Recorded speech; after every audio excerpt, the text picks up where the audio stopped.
I'm joined now by my colleague Inoue Yuki, who is at the 9/11 Memorial in Lower Manhattan. Yuki, how is the atmosphere there? It's almost sundown, and you could still see people paying tribute to the victims. Many years may have passed, but the sense of grief hasn't disappeared. Family members are saying it feels the same way every year. But for some people, thinking about this day brings up a sense of sadness as well as fear. And they are the Muslim Americans. They still remember what happened after the attack when Islamophobia spread through the nation. And some people are saying today a new wave of anti-Muslim sentiment is emerging that feels more threatening. The Center for the Study of Organized Hate in Washington has been monitoring the recent increase in online hate. So we have an internal hate tracking dashboard where we track a lot of different conversation happening online. Executive Director Rakib Hamid Naik showed me social media platforms flooded with content that demonizes Muslims. He points to a combination of factors fueling the rise.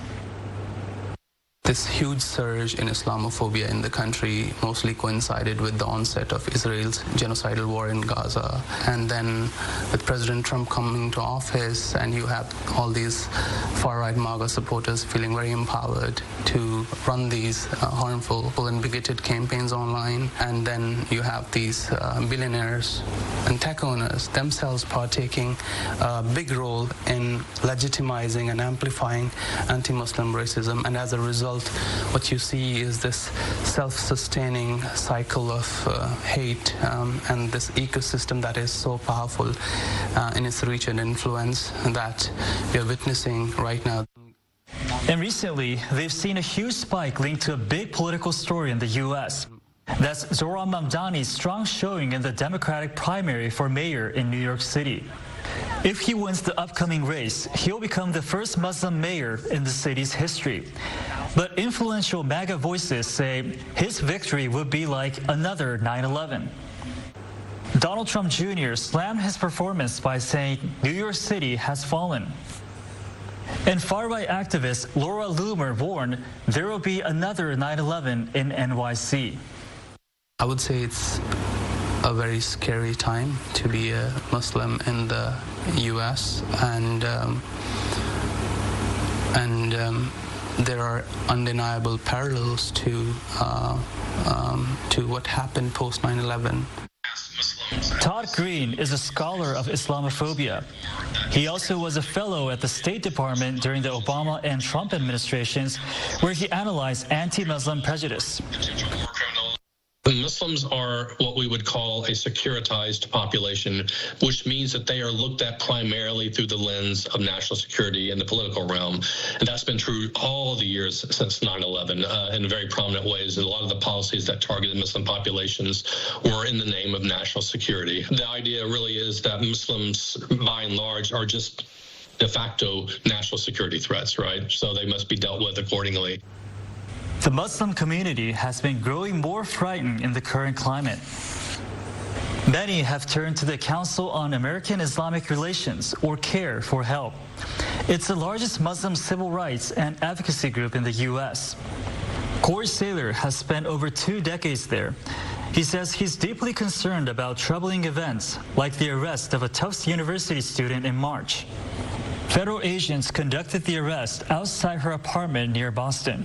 She was later transferred across state lines and detained. He says their hotline has been overwhelmed since President Donald Trump retook office, and they've started distributing in mosques. Very unfortunate. There was a lot of interest in what are the rights that you have when you're encountering law enforcement. So we did a few webinars, and literally in the past you would get dozens of people.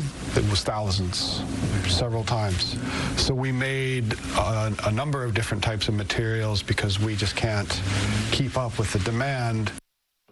Saylor says the hostile environment feels like the post 9/11 era, but seems more alarming. the intensity of the types of cases that we're seeing has changed. The personal nature of it has changed as well. I'm a visible activist. I expect to get hostile phone calls and threats. It's part of my job. Now, unfortunately, what we see is people who simply attended a protest. Their workplace will get phone calls. Why was this person at a protest? You need to fire them. So it's gone to a very personal targeting of individuals in a way that I've never seen in my career. Returning to the case of the Tufts University student, when asked about her detention, Secretary of State Marco Rubio stressed that the U.S. can take away visas from international students involved in activism or protests. So what does this all mean for Muslim Americans as they navigate the current climate? These waves of Islamophobia has been part of this nation's history.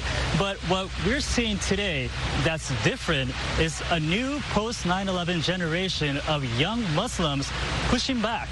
And they're making sure that their voices are being heard. Thank you, Yuki.